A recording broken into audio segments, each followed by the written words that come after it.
he says, we need the limousine. So he drives, he gets in his car, seatbelt, brake, key to ignition, start the car, put it in reverse, back it out of the driveway, oh, close the door, back it out of the driveway, and put it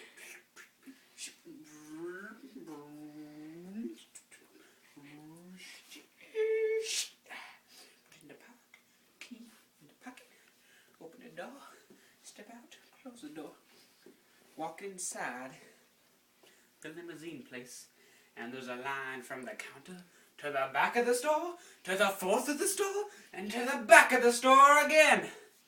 He says, you know what? I love my girl.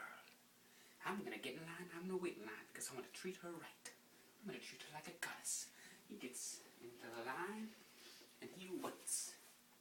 And he waits. And he waits. And he waits. And he waits. And he waits. And he waits. And he gets that limousine, he says. Barkeep, I need one limousine. And he says, here you go, son. Treat her like a goddess. He says, I have every intention to treat her like the most godly of goddesses. He gets his limousine. He calls his pop-up. He says, Dad, I hope you're sober, because I need you to come down to the limousine shop and drive my car home. I've got the limousine. So his daddy walks down to the limousine shop and says, I'm sober and I'm going to drive your car home. So he takes off. He says, bye, Dad. He gets in the limousine. He's like, oh boy, I've never driven a limousine before. And then, you know what's on the dashboard? A limousine driver's cap. You know, an official one. You know, it's brand new, it's shiny. It's really, really cool looking. He puts it on. He says, now I can drive this limousine. So he gets in, he closes the door, and he does all the car things, and he drives home, but very carefully, because he's in a big long limousine that he doesn't actually own. So he gets home, and he says, okay, 1 week until prom, and I'm almost ready.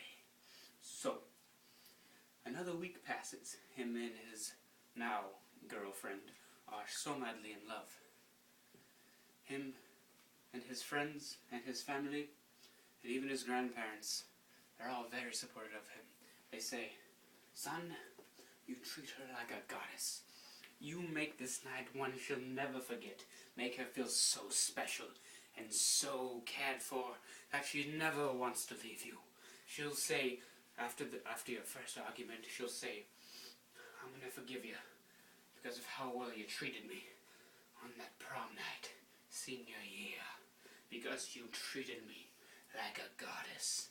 And she'll bring that up on her deathbed as he's standing by her side, holding her hand, crying, looking into her eyes. She'll say, thank you for taking me to prom. And he'll say, I love you, baby, just like Elvis, because Elvis is the man. Anyway, it's the day of prom. He needs to get a corsage for his girl. He doesn't bother with his car. He spent so much money on the limousine and the tuxedo already. He can't afford gas. So he walks down to the corsage shop and he sees there was a line going out of the corsage shop, circling around the store 3 or 4 times. He says, you know what? I'm going to wait in line because I love my girl. And I'm going to treat her like a goddess. He waits in line all those long, many hours. He wakes up early, extra early, to wait in line because he knows there's going to be a line. Because, you know, what else there's there? There's been line at every other place he's been to. He gets in line, he waits, and he waits. And he waits, and he waits, and he waits, and he waits, and he waits, and he waits, and he waits. And he waits some more, and one more waiting is to be happening after this one. And then he waits. He gets to the counter and says, ma'am, I'd like 1 corsage, please. She says, okay, thank you for coming to the corsage shop. And he says, thank you, ma'am. You treat her like a goddess. I will, ma'am. She hands him the flower. He says, thank you, ma'am. He pays her the money, the last of his father's money, because he knows that this boy is going to be successful with such a beautiful wife, because they're destined to get married. It's destiny. There's no way you can avoid that kind of thing. I mean, I've already talked about them dying together. So, I mean, you could just assume they were married. Anyway, he gets the... Here, his dad gives him all the money. He says, boy, you go to school, you'll learn your letters. Don't be an old coal miner like me. And he said, I will, Dad. I'll graduate with the most beautiful wife. And I'll go to college. And I'll be great. I'll be somebody. I'll be someone great. I'll support you and Mama when you're old. And all your many, many children. My many, many brothers and sisters. They're just tots now. But not too long will they be in high school asking beautiful girls to dances. Anyway, he gets the corsage from the lady with the last of his father's money. And she says, thank you, come again. And he says, I won't need to, because this is the only girl I'll ever need to love. Anyway, he picks his date up. He says, baby, you look great. And she says, thank you, boy. I love you, and this limousine is beautiful, and your cap is, you look so handsome in that tuxedo. Oh, I just want to cry. He slips the corsage on her. She looks so gorgeous in her breath, more gorgeous dress. She looks more gorgeous than she ever has. And he says, girl, I love you. And she says, oh, I love you too, boy. I love you more than you'll ever know. And he says, oh, baby, I know. And then they kiss. Not for very long, because it becomes gross after a while. And not too loudly, because that's also gross. So, anyway, they get to the prom.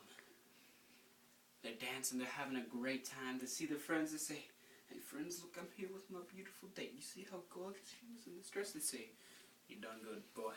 And he says, thank you. Your dates look ugly by comparison. And then they say, we know, we're so ashamed. And he says, you ought to be very ashamed. Anyway, there's a photographer there. He takes lots of pictures, but he took more pictures of this couple than any other couple at the prom because they were the most beautiful couple in the school. They were gorgeous together. He had long golden hair, dark blue eyes. He was gorgeous. And you should have seen his biceps and his triceps. Ooh, he was one devil of a figure. Anyway, she wasn't too shabby herself. Never had a carb in her life. She was skinny like a straw. She was a looker. Anyway, they're dancing and having a great time. You know, slow songs, you know, fast songs, you know. Anyway, she says, there's a lull. And she says, honey, I love you dearest more than anything. Will you go get me a glass of punch? He turns to her and says, yes, baby, I'll give you the most delicious glass of punch you ever had. He turns around and he looks at the punch table and he sees that there is no punch line.